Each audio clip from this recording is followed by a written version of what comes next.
2020년 금요일에 과학터치 강연에 오신 유튜브 시청자 여러분 안녕하세요. 저는 사회를 맡은 선원초등학교 교사 임혜랑입니다. 지난 9월 25일 실시간 첫 강연 이후 두 번째로 찾아뵙는 금요일의 과학터치 강연입니다. 지난 강연에 약 100명 가까이 되는 분들께서 실시간으로 접속하여 강의를 들어주셨고요. 영상은 약 800회의 조회수를 기록하였습니다. 강연에 대한 관심과 열기가 대단했는데요. 정말 감사드립니다.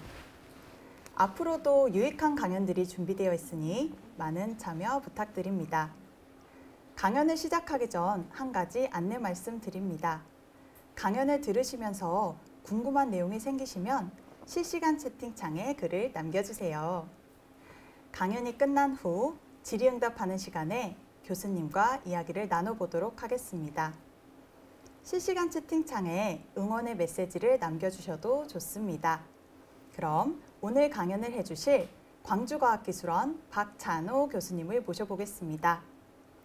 안녕하세요, 교수님. 안녕하세요. 방금 소개받은 광주과학기술원의 박찬호입니다.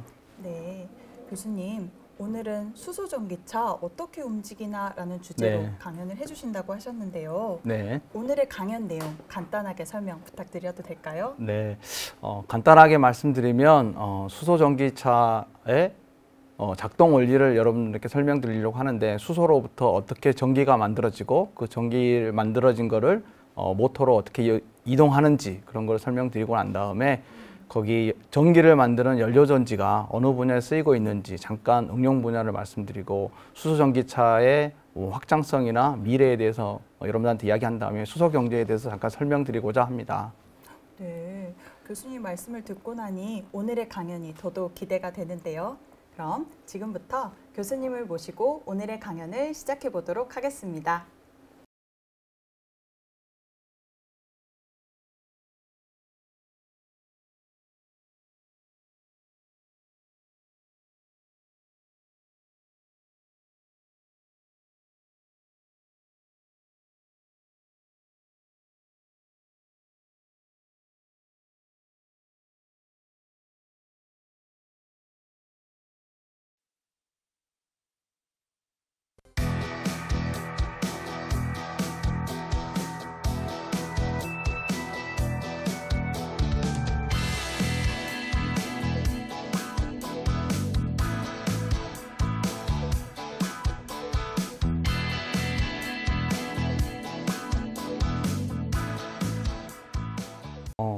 방금 소개받은 광주과학기술원의 박찬호라고 합니다. 오늘 여러분께 말씀드릴 내용은 수소전기차는 어떻게 움직이나입니다. 우선 여러분들 혹시 에너지에 대해서 생각해 보신 적 있나요? 우리가 쓰는 에너지, 여러분들 뭐 말할 때 에너지가 높다, 뭐 낮다, 아니면 에너지가 많다, 풍부하다라는 걸 이야기하는데, 에너지가 어떤 걸까요? 그리고 물리화학에서 이야기하는 에너지라고 하는 건 일을 하는 능력인데, 여러분들이 자연에서 생각하는 에너지는 가장 먼저 생각할 수 있는 건 태양에서 오는 에너지가 되겠습니다. 그래서 여러분들 뭐 태양 에너지로부터 열 에너지도 이용할 수 있고 전기 에너지도 만들 수 있는 그런 상태가 되어 있습니다. 그래서 현재 우리가 모든 쓰고 있는 에너지의 어떻게 보면 원천은 태양에서 온다고 생각할 수가 있겠죠. 그리고 또 여러분들 자연에서 많이 볼 수 있는 거는 큰 번개입니다. 그래서 구름하고 땅하고 사이에서 치는 번개는 여러분들 뭐 예전에는 아주 무서운 대상이었지만 벤자민 프랭클린이 뒤에 한 번 더 설명하겠지만 전기라는 것을 밝혀내고 이해하면서 좀 더 두려움의 대상에서 벗어나게 됐죠. 그리고 여러분들 가끔 아니면 지금 요새는 굉장히 자주 등장하는 거죠. 산불입니다. 자연에서 많이 일어나는 이 자연 재해로서 산불이지만 어떻게 보면 열 에너지라든지 뭐 우리가 음식을 데워 먹을 수 있는 그런 에너지를 줄 수 있는 불이 되겠습니다. 그래서 예전에 저희 이제 조상들이 아니면 선조들이 이런 음식들을 먹으면서 음식으로부터 에너지를 흡수하는, 음식도 어떻게 보면 화학 에너지라고 생각할 수가 있겠습니다. 그래서 저희가 진화가 됐고 사람들이 지금까지 살아왔던 겁니다. 그래서 여러분들이 주변에 에너지라는 걸 굉장히 많이 하고 있는데, 오늘은 수소 에너지에 대해서 여러분들께 말씀드리려고 합니다. 그래서 이 에너지원의 변천을 한번 요약해 본 그림이 되겠습니다. 여러분들 보시는 것처럼 처음에는 나무와 건초라는 걸 썼습니다. 여기서는 한 탄소가 100개 이상이 들어있는 에너지원이 되겠고요.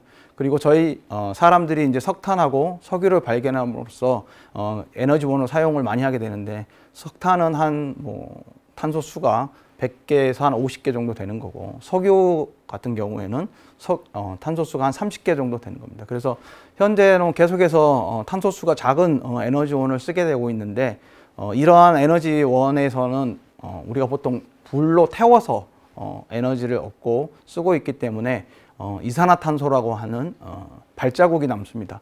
그래서 이 이산화탄소가 지구에 많이 쌓이게 돼서 지구 온난화가 이루어짐으로써 온도가 많이 상승하게 되는 그런 나쁜 점이 발생하게 돼서 현재는 이산화탄소가 많이 발생하지 않는 그런 에너지원을 추구하고 있습니다. 그래서 이 그림에서 보시는 것도 메탄, 여러분들 아래쪽에 보면 메탄이라고 쭉 올라가는 그래프를 볼 수 있는데요. 이거는 쉽게 말하면 도시가스입니다. 여러분들 우리나라는 도시가스 배관이 굉장히 잘 되어 있는데, 집에서 전기 를 이용해서 하는 게 아니라 가스를 이용해서 요리를 할 때 많이 사용하는 게 메탄 가스입니다. 여기에는 탄소수가 하나만 포함되어 있습니다. 그래서 나오는 이산화탄소가 상당히 작고요. 제가 오늘 말씀드릴 수소는 탄소가 하나도 없는 겁니다. 그래서 우리가 초기에 썼던 탄소수가 굉장히 많았던 에너지원에서 탄소가 하나도 없는 수소로 옮겨가는 그런 에너지원 변천이 되겠습니다. 그래서 그 에너지원을 쓰는 것 중에 가장 친환경 차라고 내세울 수 있는 게 현대자동차에서 나온 넥소가 되겠습니다. 넥소라는 이름은 제가 설명을 쭉 해놨는데요. 여러분들이 한번 읽어보시면 되겠고, 이 의미하는 바가 게르만어로서는 물의 정령이라든지 아니면 스페인어로서는 결합을 의미하는 겁니다. 그래서 뒤에 설명드리겠지만 이 수소하고 공기 중에 있는 산소하고 결합을 시켜서 에너지, 여러분들 차를 움직일 수 있는 에너지, 전기를 만들어내고 그리고 물을 배출하는 가장 친환경적인, 그리고 이산화탄소가 나오지 않는 친환경 차를 여러분들에게 보여드리고 있습니다.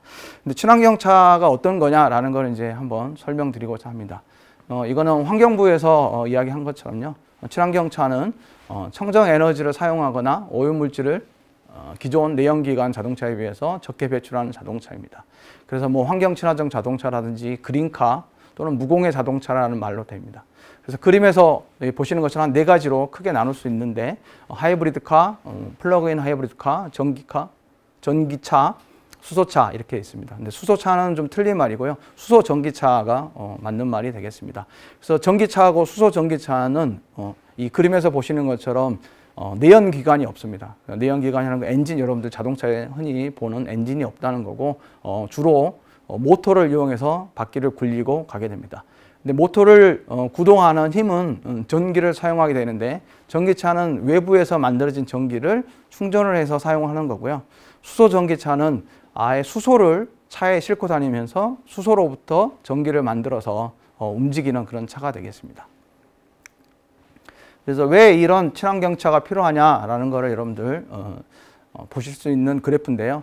이 이산화탄소 규제, 그러니까 뒤에 2015년에 파리 협정이 맺어지면서 각국에서 이산화탄소를 다 줄여야 되는데, 그 중에 가장 큰 부분을 차지하는 게 수송용에서 나오는 이산화탄소가 되겠습니다. 그래서 사람들이 가솔린 엔진이나 디젤 엔진을 돌리는 이런 차량, 승용차, 상용차에서 나오는 이산화탄소들을 규제하기 시작했고요. 각국에서 보시는 것처럼 미국, 유럽, 일본 이렇게 쭉 줄어가고 있고, 우리나라 같은 경우에는 2020년에 100g, 아니면 유럽 같은 경우는 95g 정도 이렇게 낮춰야 됩니다. 그리고 유럽의 경우에는 보시는 것처럼 1g/km를 초과하게 되면 벌금을 굉장히 많이 내야 됩니다. 그래서 현대자동차나 일반 다른 자동차 회사들에서도 이러한 이산화탄소를 줄일 수 있는 자동차를 개발하는 게 목적이 되고, 그래서 이제 친환경차가 개발되고 있는 상태가 되겠습니다. 그래서 이런 친환경차의 효과를 보면 하이브리드 차량입니다. 이거는 보시는 것처럼 이산화탄소가 일반 자동차에 비해서 굉장히 작고 연비도 더 큽니다. 그렇지만 이렇게 한 대 보급을 하게 되면 1년 동안에 한 700kg이죠. 0.7톤의 이산화탄소가 감축되는 걸 알 수 있고요. 이 효과는 30년 된 소나무 106그루를 심는 것과 같은 효과다라고 환경부에서 이야기를 하고 있습니다. 그래서 여러분들이 조금이라도 환경에 기여를 하고 싶다 그러면 일반 자동차보다는 앞으로 하이브리드 카라든지 플러그인 아니면 친환경차, 전기차, 수소전기차를 이용하는 게 좋겠습니다. 그래서 제가 생각하기에는 이제 궁극적 친환경차라고 여러분들한테 수소전기차라고 이야기를 드리는데, 그 이유는 조금 전에 봤던 것처럼 연비가 다른 일반 엔진을 쓰는 자동차에 비해 굉장히 높고, 연료 주입도 일반 가솔린 차하고 비슷한 한 5분에서 10분 정도 빠르게 연료를 주입할 수가 있게 됩니다. 그리고 나오는 배기가스가 물밖에 없습니다.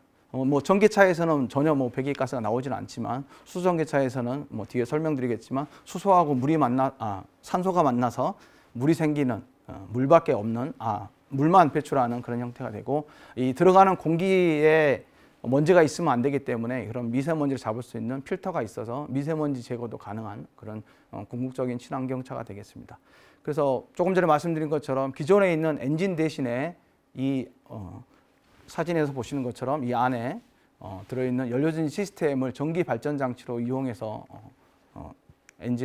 에너지를 만들고요. 그 에너지를 만들기 위한 수소 탱크는 이 아래쪽에 보시는 것처럼 빨간 탱크가 있는데, 그 탱크 3개에 수소를 나눠서 700기압의 높은 압력으로 가스를 압축해서 저장을 해서 이걸 이용해서 전기를 만들고 차를 움직이게 합니다.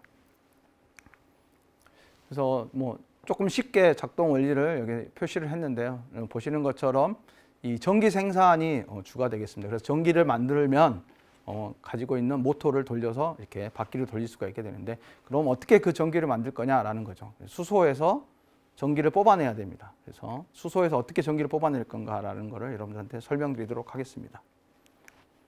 그래서 수소는 우선 뭐냐, 어떤 가스냐라는 걸 먼저 여러분들한테 보여드리고자 합니다. 그래서 보시는 것처럼 이 1번이 수소 원자죠. 그래서 주기율표에서 가장 먼저 등장하는 원소가 되겠습니다. 그리고 뭐 우주에 가장 많이 존재한다고 돼 있고요. 75%. 근데 불행히도 지구의 중력은 수소를 잡을 만큼 강하지 못해 가지고 지구에는 물이라든지 유기물 또는 화석연료, 뭐 천연가스 등에 많이 들어가 있습니다. 그래서 사실은 수소를 우리가 쓰려면 뭔가 다른 곳에서 이렇게 추출을 해야 되는 그런 상황이 되겠습니다. 그래서 이게 보시는 것처럼 하이드로젠이 1.008이라고 하는 질량을 갖고 있는데, 그래서 미국에서는 이걸 좀 기념하기 위해서 10월 8일 날, 그러니까 지난주죠. 지난주가 수소의 날이었습니다. 그래서 수소의 날도 있다는 것을 여러분들은 좀 아셨으면 좋겠고요. 이러한 수소 분자는 2개의 수소 원자로 되어 있습니다. 그래서 여기서 보면 양성자하고 그림에서 보면 양성자가 가운데 빨갛게 있죠. 플러스가 있고 주변에 이제 전자가 있는데, 이 양성자하고 전자가 2개씩 있는 게 수소 분자가 되겠습니다. 근데 여러분들 이제 전기라고 하는 건 뒤에 한 명 더 설명드리겠지만, 이 전자가 움직이면 전기가 되는 겁니다. 그래서 이 전자, 수소 분자에 있는 전자를 어떻게 활용할 거냐라는 게 이제 중요한 포인트가 되겠고요.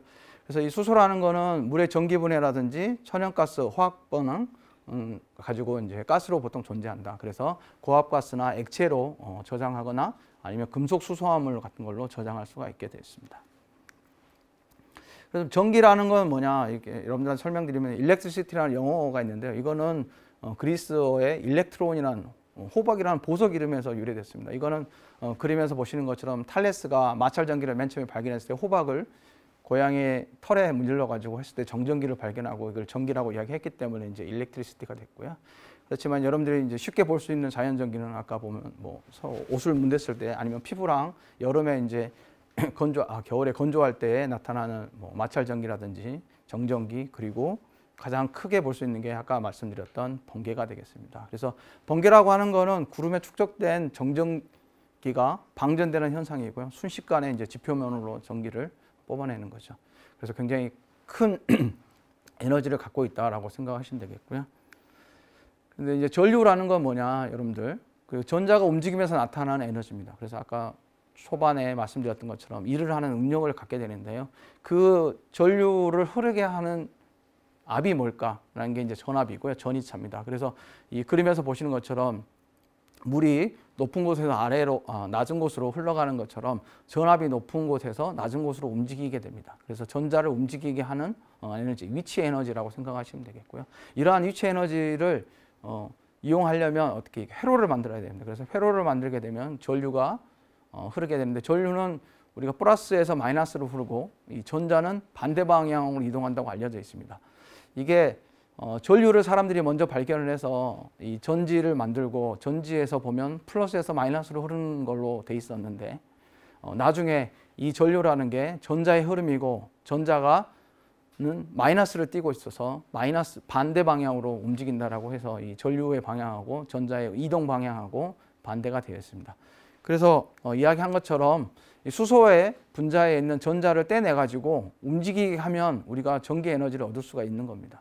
그래서 이런 공유 전자쌍을 어떻게 전자로 만들 거냐라는 게 고민할 수 있는데, 이거는 이제 전자로 떼낼 때는 촉매라는 물질이 사용됩니다. 촉매는 제가 바로 뒤에서 설명드리겠고요. 그래서 이런 촉매를 이용해서 전자를 분리하면 그 전자를 이동하게 만들어야 되는 회로를 만들어야 됩니다. 그래서 닫혀진 회로를 만들어서 우리가 연료전지라고 하는 그런 회로를 만들 겁니다. 그래서 뒤에 연료전지가 어떻게 생겼는지 다시 한번 말씀드리도록 하겠습니다. 촉매는 어떤 거냐? 보통 일반적으로 여러분들 뭐 고등학생 정도면 중학교 때 보통 이걸 배웁니다만, 화학 반응에서 반응 속도를 빠르게 변화시키는 물질이다. 근데 이제 반응을 왜 빠르게 움직이느냐? 이 그림에서 파란 선처럼 이 검은 선으로 에너지가 움직여야 되는데, 이 파란 선처럼 그러니까 활성화 에너지가 낮아지게 됩니다. 그래서 활성화 에너지를 낮게 만드는 물질을 이제 촉매라고 한다라고 하는데, 이렇게 좀 뭐 이해하기 어려우면 쉽게 실생활에서는 어떻게 이해하면 되냐면, 높은 산길에 중간 터널을 만들어 가지고 차를 빨리 지나가게 하는 거랑 똑같다라고 생각을 하시면 되겠습니다. 그래서 뭐 혹시 여러분들 대관령에 예전에 가보셨는지 모르겠지만, 그때는 대관령을 아예 넘어갔어야 되는데 요새는 이제 터널을 만들어 가지고 한 10분, 20분 이상 빨리 지나갈 수 있게 만든 것과 똑같다고 보시면 되겠습니다. 그래서 이러한 촉매들이 어떻게 이제 수소로부터 전자를 떼낼 거냐라는 걸 이제 쉽게 설명을 드리면, 지가 굉장히 이제 확대를 해놓은 거지만, 탄소라는 물질에 백금 입자들이 이렇게 분산되어 있는 소재를 그러니까 촉매로 사용하고 있습니다. 그래서 이 수소를 백금 입자 위에 싹 지나가게 하면 전자는 탄소 쪽으로 빼고 양성자만이 나갈 수 있게 이런 수소 산화 반응이 일어나게 됩니다. 이런 수소 산화 반응이 일어나는 것을 이제 화학식으로 표현하면 두 개의 수소 분자가 4개의 양성자하고 4개의 전자가 되는 것을 알 수가 있겠습니다. 그리고 또 다른 쪽에 이제 우리가 닫힌 회로를 만들어야 된다고 그러는데, 닫힌 회로를 어떻게 할 거냐라는 거는 이제 전자를 사용할 수 있는 걸 만들어야 됩니다. 그래서 이 그림에서 지금 보시는 것처럼 산소가 있고요. 아까 만들어진 4개의 전자 양성자가 한꺼번에 모이는 거를 이제 백금 촉매 위에서 반응을 시키면 이렇게 물이 만들어지는 반응이 됩니다. 그래서 우리가 화학식을 쓰게 되면 하나의 산소 분자에 4개의 양성자, 4개의 전자가 반응을 해서 2개의 물 분자를 만들어내는 이런 산소 환원 반응이 일어나게 됩니다. 그래서 이것을 이제 조금 정교하게 이제 우리가 외부에 전자를 쓸 수 있게 회로를 만들고, 그리고 양성자가 움직일 수 있는 길을 만들어 주면서 양쪽에 전극이 있게 만들어진 게 수소 연료 전지가 되겠습니다. 그래서 이 그림에서 보시는 것처럼 이 연료극이라고 하는 게 이제 수소를 전자하고 양성자로 분리시키는 극이 되겠고요. 이 공기극은 물을 만들어내는 산소하고 양성자하고 반응을 시켜서 물을 만들어내는 극이 되겠습니다. 그래서 이 바깥에 이 전자가 움직이는데 여러분들 전기라고 써져 있는 게 우리가 쓰는 에너지가 되겠습니다. 그래서 여러분들이 이제 전기까지 만드는 방법을 알았고요. 그럼 전기를 뭐 만들면 그냥 모터에 연결을 해서 우리가 이제 수소 전기차를 움직일 수 있게 되는 것입니다.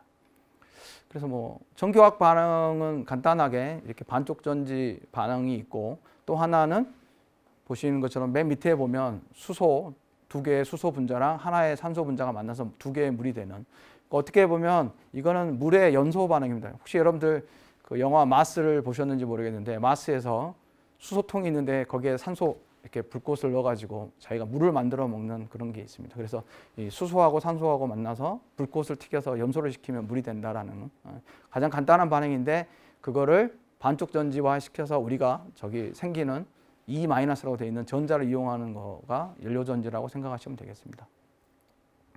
그래서 쉽게 여러분들 비교할 수 있는 게 연료전지하고 배터리인데요. 연료전지는 지금까지 설명드린 것처럼 수소하고 산소를 이용해서 전기를 발생시키는 에너지 전환 장치가 되겠고요.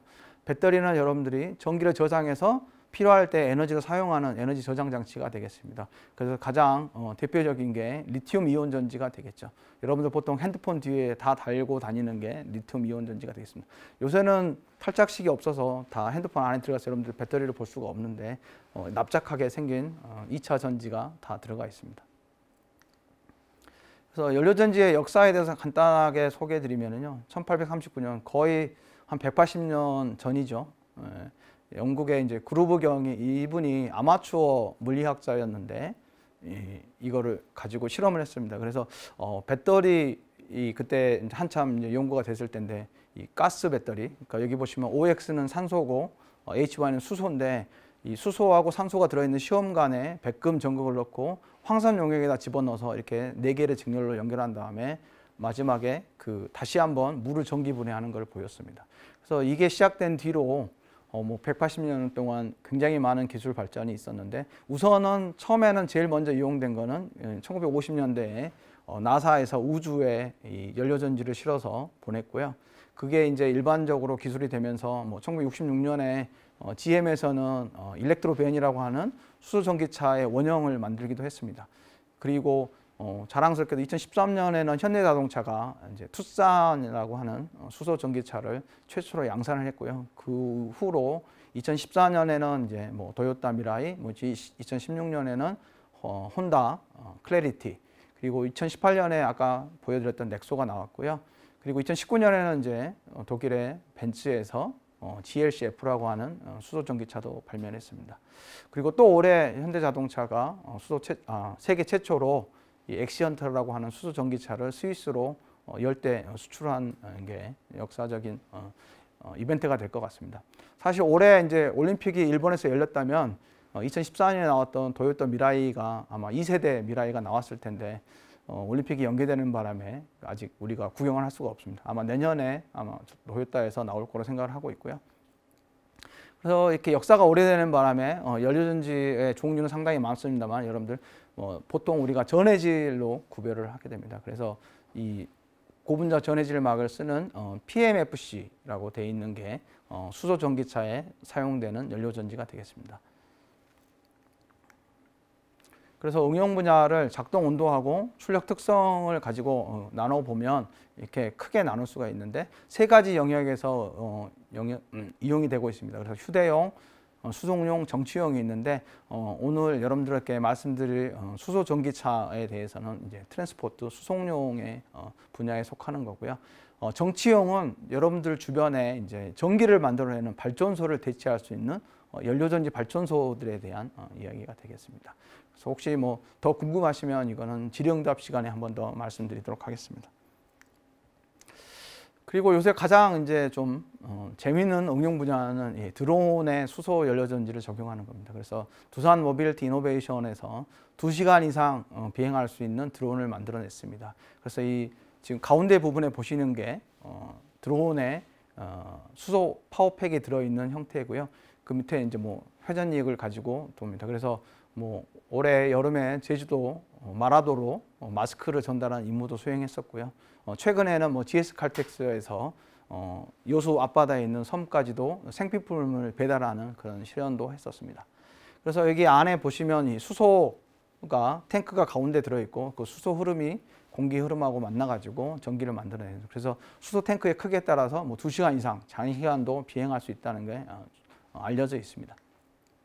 그래서 수소 전기차는 지금 상용으로 파는 거는 3가지가 있는데 우리나라에서는 여러분들이 볼 수 있는 건 이제 넥소를 볼 수 있고요. 그렇지만 아직까지는 값이 굉장히 비쌉니다. 그래서 한 7천만 원 정도 되는데 우리나라에서는 정부에서 한 1천만 원, 2천만 원 정도, 그 다음에 지자체에서 한 1천만 원 정도 보조를 하고 있습니다.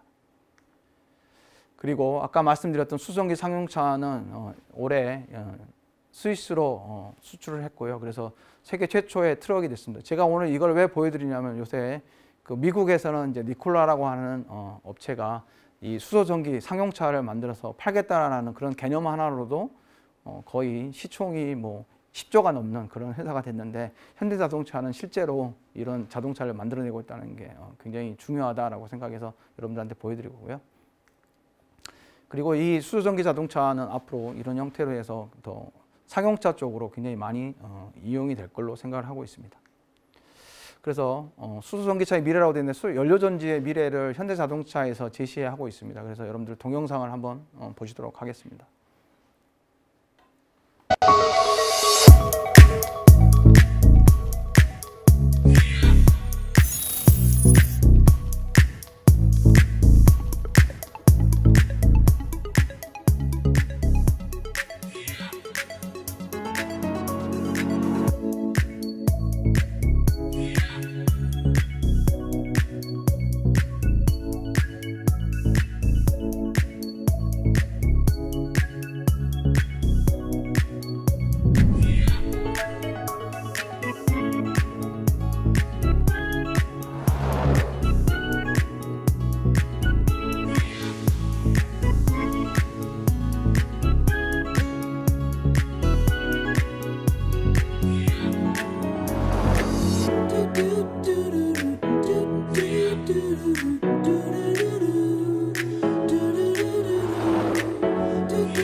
네, 이런 수소 전기차들을 뭐 다양한 분야에 확장할 수 있다는 게 현대자동차에서 지금 제시하고 있는 미래의 비전이 되겠고요. 우리나라에서도 뒤에 한 번 더 설명드리겠지만 이제 수소 경제 활성화 로드맵을 이용해서 보급을 많이 하려고 하고 있습니다. 그래서 이 지금 자료에서는 보여드리는 것처럼 수소전기차 보급 계획인데요. 우리나라의 경우에는 뭐 2020년에 만 대, 2030년에 63만 대까지 보급하겠다. 뭐 주요 국가들도 돼 있는데 독일 같은 경우에는 뭐 2030년에는 180만 대까지 적극적으로 보급하겠다라고 계획을 내세우고 있습니다. 하지만 이러한 수소전기차가 보급될 때 가장 필요한 거는 수소 인프라, 그러니까 수소 충전소를 얼마나 많이 바꿀 수 있느냐, 그게 되겠습니다. 그래서 우리나라에서 수소 충전소를 많이 확보를 하고 있고요. 그래서 네. 마무리로 이제 수소 경제 설명을 여러분 드리면 우리나라는 지금 현재 수소 활용 분야에서는 굉장히 앞서 있는 걸로 되어 있습니다. 그래서 가정, 건물용이라든지 뭐 발전용 그리고 수송용에서 많은 이용이 되고 있는데 수소가 전반적으로 이 전기를 만들어내거나 열을 만들어내는 주 에너지원으로 사용되는 경제, 수소 경제를 2040년 정도까지는 우리가 하겠다라고 제안을 정부에서 제시를 하고 있고요. 그래서 국가 경제라든지 사회, 국민생활 근본적 변화를 초래하겠다. 그래서 에너지원을 좀 전환시키겠다라고 하는 큰 흐름을 갖고 있습니다.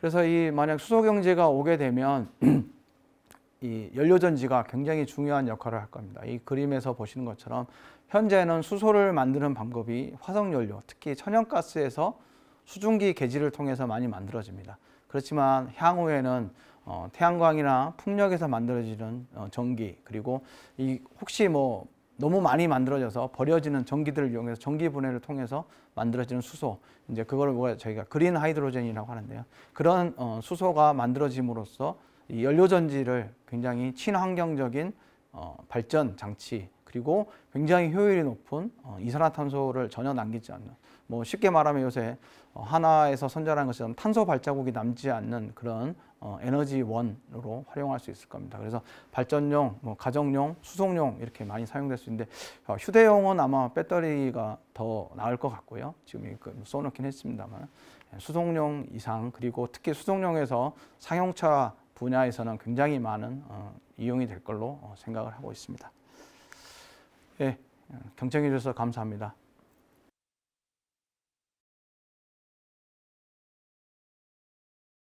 유익한 강연을 해주신 교수님께 감사드립니다. 감사합니다. 질문에 대한 답변, 질의응답 시간을 가지기 전에 교수님께 한 가지 질문 드리고 싶은 게 있는데요. 네. 교수님, 올해 7월에 굉장히 놀라운 연구 결과를 발표하셨다고 들었는데요. 네. 새로운 합금 촉매를 개발하셨다고 들었습니다. 이와 관련해서 연구 과정 중에 기억에 남는 에피소드가 있으실까요? 아, 네. 7월에 저희가 백금보다 훨씬 내구성이 큰 합금 촉매를 보고를 했는데요. 거기 조성을 개발한 게 참 에피소드가 하나 있습니다.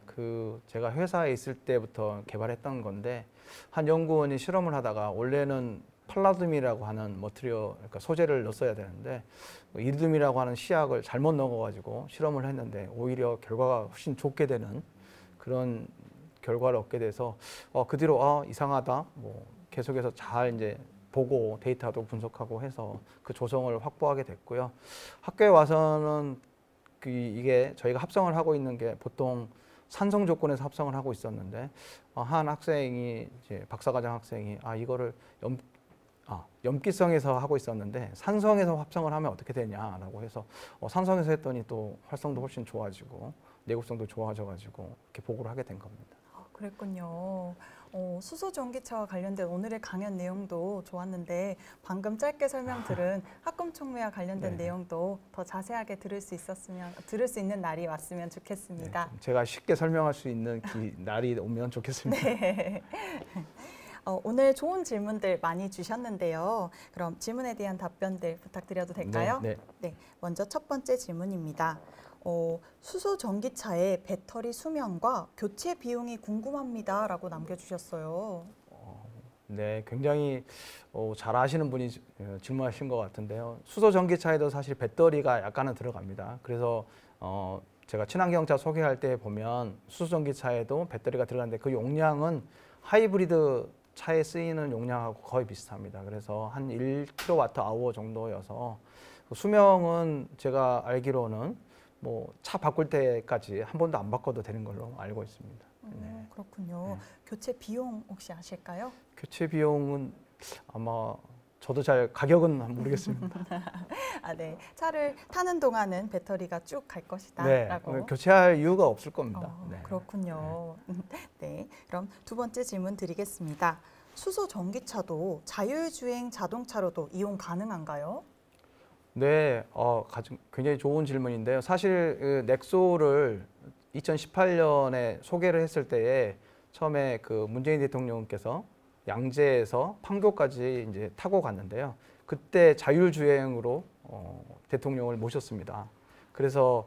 그리고 난 다음에 이제 평창 올림픽 할 때는 서울에서 평창까지 190km를 자율주행하는 걸로 해서 넥소를 보여줬습니다. 그래서 그때는 자율주행차다고 훨씬 더 뉴스가 많이 났었고요. 근데 이제 자체로 보면 거기에 수소 전기차였고 넥소를 가지고 현대자동차에서 했던 겁니다. 그래서 이 수소 전기차가 좀 더 자율주행차에 유리한 거는 전기를 많이 소모하는 부품들이 이제 자율주행차에는 들어가는데 센서들이 많이 들어가니까요. 근데 이제 그래서 이 한정된 에너지를 쓰는 전기차보다 수소 전기차가 훨씬 더 자율주행에 유리할 걸로 생각하고 있습니다. 네, 지금 현재 나와 있는 현대 넥소가 이렇게 대표인데요. 자율주행 자동차로서도 이름을 날리는 날이 오기를 기대해 보겠습니다. 네, 세 번째 질문 드리겠습니다. 수소를 저장하는 용기로 탄소 섬유를 쓰는 이유와 그 대처 가능한 다른 물질이 있는지 궁금합니다. 라고 남겨주셨어요. 굉장히 지식이 많으신 분이 질문하신 것 같은데요. 우선은 수소 탱크의 역사를 보면 여러분들이 보통 한 지금 100기압 정도 들어있는 것들은 빨간 통을 많이 보셨을 겁니다. 이제 우리가 이제 본배라고 이야기하는데요. 거기에는 쇠로 되어 있습니다. 그러니까 철로 되어 있는 거죠. 그게 이제 보통 우리가 타입 1이라고 이야기를 하고요. 그러니까 뭐 타입 2는 이제 쇠는 안쪽에 있고 알루미늄 같은 거 금속이 안에 있고 바깥에 이제 탄소 섬유를 감은 거를 이제 타입 2, 타입 3라고 이야기하고 타입 4는 완전히 탄소 섬유만 가지고 만들어낸 걸 이야기합니다. 탄소 섬유라고 하는 게 어떻게 보면 강도도 철보다 더 높을 수 있지만 이제 중요한 거는 무게가 훨씬 가볍기 때문에 그리고 한 700기압, 900기압의 이상을 견디려면 철로 금속으로만 되어 있는 건 수소가 이렇게 파고들 수 있는 우리가 취성이라고 이야기하는데 그런 위험이 좀 있어서 수소하고 잘 이렇게 상호작용을 안 하는 탄소 섬유 같은 걸 이용해서 탱크를 만들려고 하고 있습니다. 네. 가볍고 그다음에 수소와 반응을 하지 않아서 그래서 탄소 섬유를 쓴다고 합니다. 네 번째 질문 드릴게요. 우리나라 기업의 수소차 경쟁력이 글로벌 기업들과 비교했을 때 어느 정도 우위에 있는지 궁금하다고 하는데요. 네.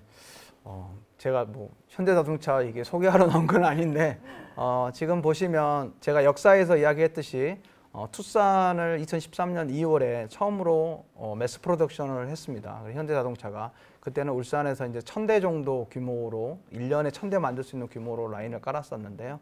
그 뒤에 이제 2014년에 도요타 미라이가 나왔는데 도요타 미라이는 라인을 3000대 규모로 만들었습니다. 그래서 이제 뭐 규모 면에서는 현대자동차가 조금은 떨어질지 모르지만 현재 지금 생산하고 판매하는 넥소의 경우에는 지금 2세대로 와 있는 거고요. 아직 그 미라이는 2세대까지 나오지 않는 거고 사실 올해 이제 예상을 했었습니다만 나오지 않았고 그리고 이제 벤츠가 GLC F라는 걸 이제 2019년에 발매를 했다가 지금은 이제 판매 중단을 하고 있는데요.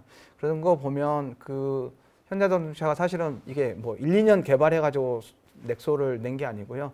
사실 1998년도부터 수소 전기차를 개발을 했었습니다. 그래서 뭐 굉장히 오랫동안 미국에서 캘리포니아라든지 그런 중심을 해서 실증을 굉장히 많이 했고요. 그래서 현대자동차가 가지고 있는 이 로드 데이터들이 굉장히 많습니다. 그래서 이 엔진 개발뿐만 아니라 그러니까 연료전지 시스템 개발뿐만 아니라 실제로 그 차량에 넣어서 가지고 있는 데이터들 그래서 많은 그 자동차 내구성이라고 하는 것들을 굉장히 많이 확보를 하고 있습니다. 현대자동차. 그래서 현대자동차 이야기하는 건 한 10만 킬로 이상 뭐 지금 현재는 넥소 같은 경우는 15만 킬로까지도 내구성을 확보하고 있기 때문에 실제 다른 뭐 글로벌 업체들, 자동차 업체들 여러분들 아시는 도요타, 뭐 혼다, 뭐 벤츠, 뭐 아니면 BMW는 아직까지 뭐 개발 중인 거고요. 그래서 보면 현대가 수소 전기차 분야에서는 좀 앞서가는 회사라고 생각을 하시면 되겠습니다. 네, 우리나라의 현대자동차 아주 뿌듯합니다. 네. 다음 질문 드리도록 할게요. 우리 자동차에서 배기가스가 나오듯이 수소 연료가 소모되고 난 후에 어떤 부산물이 나오는지 질문을 남겨주셨어요.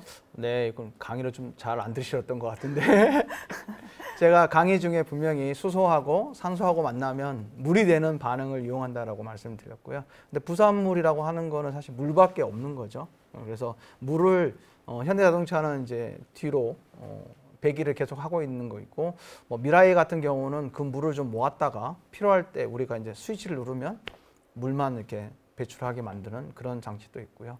그래서 수소 전기차에서 배출하는 거는 이제 뭐 하얀 수증기 정도 나온다라고 생각을 하시면 되고 실제로 메르세데스 벤츠 같은 경우는 그 연료전지 수소 전기차를 가지고 사막을 건너면서 거기서 나오는 물을 이렇게 식수로 해가지고 활용하는 것도 동영상으로 보여준 경우도 있었습니다. 그래서 그리고 사실 이게 우주에 올라갔을 때는 연료전지를 이용해서 전기도 쓰고 거기서 나오는 물을 가지고 식수로도 활용한 경우도 있고 그래서 물만 나온다고 생각하시면 되고요. 그리고 이거를 부산물이라기보다는 그냥 생성물, 배기가스가 물이다. 그래서 굉장히 뭐 아까 말씀드린 이산화탄소는 전혀 나오지 않는다라고 생각하시면 되겠습니다. 네, 수소 전기차의 부산물은 물이다라고 한마디로 정리해 주셨습니다. 다음 질문 드릴게요. 수소 연료를 충전하는 시간은 어느 정도 걸리고 어떻게 이루어지는 것인가요? 라고 남겨주셨는데요. 네, 잠깐 제가 말씀드렸는데 수소 충전소는 이제 여러분들이 지금 그 휘발유 넣는 거랑 거의 유사합니다. 그 대신에 이제 충전기가 따로 있고요.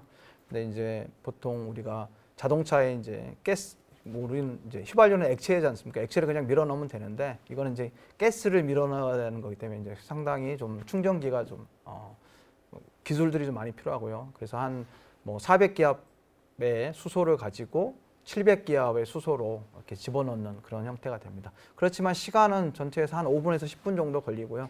근데 이제 국회에 이제 수소 충전소가 생겼었는데 그때 넣는 걸 보면 한 대 넣고 난 다음에 한 10분 정도 기다려야 된다고 합니다. 그게 이제 수소를 넣게 되면 수소 충전기가 온도가 확 내려가서 다시 그게 온도 실온으로 돌아오는 데까지 좀 시간이 걸린다고 하는데 전체적으로 보면 주입하는 시간만 따지면 가솔린 충전하는 거랑 가솔린을 주유하는 거랑 같은 시간대에서 여러분들이 활용을 할 수가 있을 겁니다. 네. 보통의 지금 차와 같은 시간만큼 충전 시간이 걸린다라고 네, 말씀을 해주셨고요. 네. 아직은 이제 수소차가 많이 보급되지 않아서 충전소가 많지 않은데 언제쯤 많이 보급이 될까요? 지금 우리나라에서도 지금 우리나라 지금 현재 올해 2020년에 한 40여 곳이 생겼고요. 우리 광주만 따지면 지금 현재 2개가 충전소가 있고 올 말까지는 2군데가 더 생겨서 총 4군데의 충전소가 생길 예정입니다. 원래는 계획대로 하면 6군데가 생겼어야 되는데 이 수소 충전소를 세우려고 하면 주민들의 또 수용성이 상당히 문제가 되기 때문에 그런 주민들하고의 상담이라든지 협의라든지 그런 게 좀 진행이 늦어져서 지금 현재는 올 연말까지는 광주 지역에 4군데고요. 그리고 고속도로 휴게소에 가보면 여러분들 혹시 백양사 휴게소에 가보셨는지 모르겠는데 거기에 수소 충전소 한 곳이 있습니다. 근데 이제 그렇게 국토부에서 세워가지고 현재는 지금 8곳 정도가 수소 충전소가 휴게소에 세워져 있고요. 네, 그래서 훨씬 더 앞으로 늘어날 거고 2022년까지는 우리나라가 120개 정도를 확보하는 걸로 계획이 되어 있습니다. 그래서 상당히 더 많이 충분히 확보될 거로 생각을 하고 있습니다. 네, 그렇군요. 네. 또 질문 드리겠습니다. 네. 지금 친환경차의 종류 중에 전기차가 있는데요. 전기차하고는 어떤 차이가 있을까요? 네, 전기차의 구동 방식은 수소 전기차나 전기차나 똑같습니다. 아까 제가 설명드렸던 것처럼 이렇게 모터를 이용해서 바퀴를 돌린다라는 거는 똑같습니다만 이 모터에 들어가는 전기를 어떤 방식으로 공급하느냐라는 게 이제 차이가 있습니다. 그래서 전기차는 쉽게 말하면 배터리라고 하는 저장고를 가지고 있고 그 배터리에다가 우리가 원하는 전기를 외부에서 만들어진 전기를 집어 넣어 가지고 가지고 다니다가 이제 모터로 돌리는 거고요. 수소 전기차는 이제 전기를 만드는 발전기를 갖고 다니는 거고 발전기가 어떻게 보면 지금의 내연기관하고 똑같은 역할을 한다. 근데 그게 수소 탱크에 있는 수소를 이용해서 전기를 만든다라고 생각하시면 되겠고요. 그래서 근데 겉에 모양은 모양은 똑같습니다. 근데 이제 안에 들어가는 이게 연료전지 시스템 대신에 배터리가 들어가 있으면 배터리 전기차가 되는 거고요. 수소 연료전지 시스템이 들어가 있으면 이제 수소 전기차가 될 걸로 생각을 하고 있습니다. 그렇군요. 네. 그러면 수소 탱크의 안정성은 보장할 수 있을까요? 그것도 굉장히 좀 자주 듣는 질문 중에 하나인데요. 지금 자동차로서 나오려면 굉장히 안전성 테스트를 많이 해야 됩니다. 그래서 이 수소 전기차의 수소 탱크의 안정성은 보장이 되어 있다고 생각을 하는데요. 최근에 올해 이제 테스트한 유럽에서 안전성 테스트를 넥소에 대해서 했는데 모든 5개 항목에서 최우수로 다 받았다고 하고요. 충돌 실험이나 옆에서 이렇게 충돌하는 거 이렇게 다 했을 때 수소 탱크나 그런 거는 터지지 않았다라고 하는 건데 지금 제가 알기로는 그 수소 탱크에 총알을 쏴서 관통을 시켜도 터지지 않는 걸로 알려져 있고요. 네.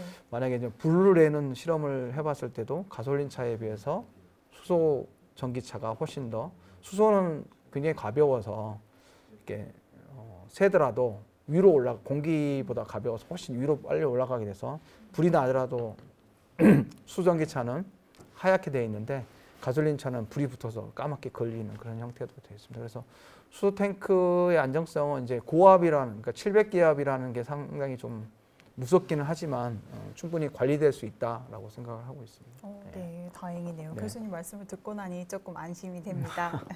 다음 질문 드릴게요. 네. 수소 전기차의 가격이 아직은 좀 비싼 것 같은데 언제쯤 적당한 가격이 될까요? 네, 그 부분이 상당히 지금은 수소 전기차의 보급에 걸림돌이 많이 되고 있습니다. 그래서 우리나라에서는 아직까지 가격을 좀 더 맞추기 위해서 정부에서 보조금을 준다거나 지자체에서 보조금을 주는 형태를 취하고 있고요. 그렇지만 지금 넥소도 가격이 한 7,500만 원 아까 말씀드렸는데 그 7,500만 원 중에서 정확히 말하면 한 2,750만 원 정도는 정부에서 지급하고 한 1,000만 원 정도는 지자체에서 하고 그렇게 해서 3,000만 원 후반대에 이제 넥소를 살 수 있게는 돼 있습니다. 근데 이제 그런 친환경 차이긴 하지만 그 3,750만 원 정도의 그 SUV, 그러니까 이게 2000cc급 엔진하고 똑같다고 생각하시면 되거든요. 그래서 그런 SUV를 제공하는 게 뭐 그렇게까지 큰 메리트이 없다라고 생각할 수 있지만 여러분들이 이산화탄소를 없애고 하는 친환경 차라든지 뭐 앞으로 미래적인 차라든지 그런 거를 생각하시면 뭐 가격대보다는 조금 구매 메리트이 있지 않을까. 그렇지만 이제 사실은 이제 현대자동차나 현대모비스가 중심이 돼서 가격을 떨어뜨리는데 이제 많은 중점을 두고 있고요. 그게 현대자동차에서 이게 한 뭐 5,000대 이상, 뭐 10,000대, 20,000대, 50,000대 정도 팔리면 3,000만 원대까지 가격을 떨어뜨릴 수 있지 않을까라고 제안을 하고 있습니다. 그래서 그런 것들을 위해서 이제 다양한 연구 개발들을 진행을 하고 있고 아니면 뭐 대량 구매를 한다든지 그런 쪽에 고민들을 많이 하고 있는 것 같습니다. 네. 저도 오늘 교수님의 강연을 듣고 나니까 다음 차는 수소 전기차로 바꾸고 싶어졌습니다. 네, 저도 지금 디젤 타고 있는데 다음에는 아마 수소 전기차로 갈 것 같습니다. 네. 마지막 질문 드릴게요. 연료전지가 수소 전기차 말고도 생활 속에서 볼 수 있는 곳이 또 있을까요? 네, 아까 응용 분야로 제가 설명을 드렸었는데 세 군데 정도, 크게 세 가지 분야입니다. 그래서 휴대용, 수송용, 그리고 정치형이 있을 수 있습니다. 그래서 정치형은 보시면 제가 연료전지 발전소라고 이야기를 했는데 연료전지 발전소에 들어가는 다양한 연료전지가 있습니다. 그래서 제가 오늘 뭐 수소전기차에 들어가는 고분자 전해질막 연료전지 이외에도 뭐 인산형 연료전지, 뭐 용융탄산염 연료전지, 뭐 고체 산화물 연료전지 같은 것들이 이제 연료전지 발전소로 사용될 수가 있고요. 광주에서도 보면 서구나 남구에서 그 연료전지 발전소를 100메가와트급으로 짓겠다라는 계획도 있고 그런 계획을 서부발전하고 세워서 진행을 하고 있고요. 그리고 실제로 여러분들 많이 보시는 게 아까 이제 이 비디오에도 나왔습니다만 지게차에도 응용이 될 수가 있습니다. 그래서 지게차가 실내에서 사용되는 거는 납축전지를 보통 이용해야 되는데 납축전지보다 연료전지 시스템을 이용하게 되면 훨씬 더 효율적으로 사용할 수 있겠다라고 해서 저 지게차에도 많이 사용을 하고 있고요. 그리고 아까 보셨듯이 드론에도 이제 막 응용이 되기 시작했고, 그리고 조금 있으면 우리나라에서도 이제 더 발전이 되면 가정에서도 보일러 대신에 이 연료전지를 사용할 수 있을 거로 생각을 하고 있습니다. 그래서 사실 일본은 가정용 연료전지 그러니까 훨씬 더 많이 보급이 돼 있고요. 그래서 현재는 한 뭐 80만 호 정도가 전체적으로 사용하고 있는 걸로 되어 있습니다. 거기에서는 뭐 이익이 나오는 게 뭐 전기를 아끼는 것도 있지만 CO2를 이산화탄소를 적게 만들어내는 그런 역할을 많이 하게 됩니다. 그래서 만약에 수소 경제가 시제가 되고 뭐 연료전지를 이용하게 된다 그러면 여러분들 주변에서 굉장히 많은 연료전지를 볼 수 있을 거라고 생각을 하고 있습니다. 네, 연료전지의 개발이 더 많이 되고 일상생활 속에서도 이렇게 보급화돼서 많이 볼 수 있는 날이 곧 오기를 기대해 보겠습니다. 이것으로 질의응답 시간을 마치겠습니다. 실시간으로 온라인 강연을 듣고 계시는 여러분들 이렇게 좋은 질문들 많이 남겨주셔서 감사하고요. 이렇게 긴 시간 동안 멋진 강연과 자세한 질의응답을 해주신 교수님께도 감사드립니다. 감사합니다. 다음 금요일의 과학터치 강연 안내입니다. 다음 강연은 국립광주과학관과 공동으로 주관하는 2020 광주과학발명 페스티벌과 함께하는 금요일의 과학터치 특별 강연입니다. 국립백두대간수목원 이병권 박사님을 모시고 신비한 공생체 지으류라는 주제로 강연 예정입니다. 10월 23일 금요일 오후 7시 실시간 강연에서 다시 만나요. 오늘은 수소전기차 어떻게 움직이나 라는 주제로 광주과학기술원 박찬호 교수님을 모시고 강연을 들어보았습니다. 교수님과는 여기서 끝인사 드리도록 하겠습니다. 감사합니다. 네, 감사합니다.